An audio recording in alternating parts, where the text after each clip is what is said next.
I know most of us are over Star Wars, and I am too, but I attended two Star Wars related events during the year.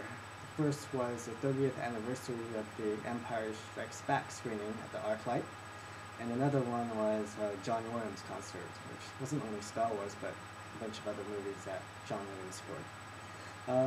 For the 30th anniversary screening of The Empire Strikes Back, it was a charity screening for St. Jude's Hospital, Children's Hospital, and I think it cost like $70 going. But yeah, it came with a Q&A with Harrison Ford, and that's what I wanted to attend, because how often do you get cranky Harrison Ford, talk about Star Wars? You don't get that very often.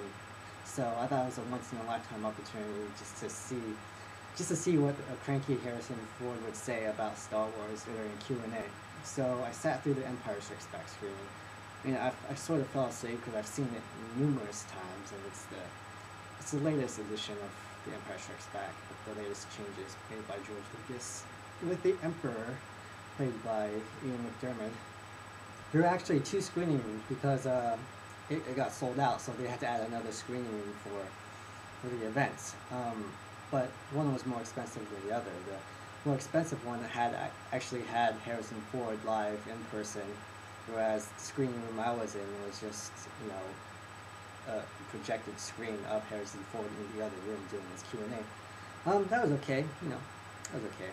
Still pretty lame, but it was okay.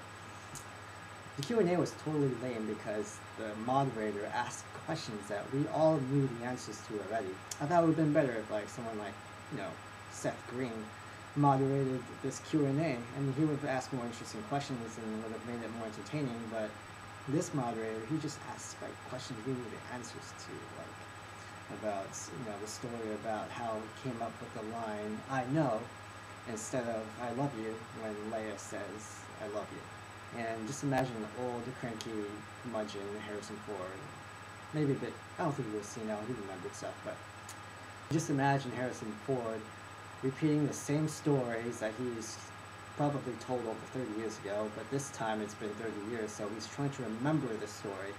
It was kind of lame in that sense. But one thing that was interesting that he said is that Harrison Ford, he's in his late 60s, he's the same age as Sir Alec Guinness when he made Star Wars. Just imagine that, he's the same age as Alec Guinness. So that was the most interesting thing he said. The John Williams concert at the Hollywood Bowl is quite wonderful because I'm a big fan of John Williams. He's one of my favorite film composers of all time. And yeah, he did the music he's known for Superman, Star Wars, Indiana Jones, and other movies. So how often do you get an opportunity to see John Williams perform or conduct his works? And what's interesting was that during the Star Wars music, people in the audience had lightsabers in place of glow sticks, so it was pretty cool. A lot of red ones, blue ones, green ones. Yeah, lightsabers in place of glow sticks. That was an interesting sight to see.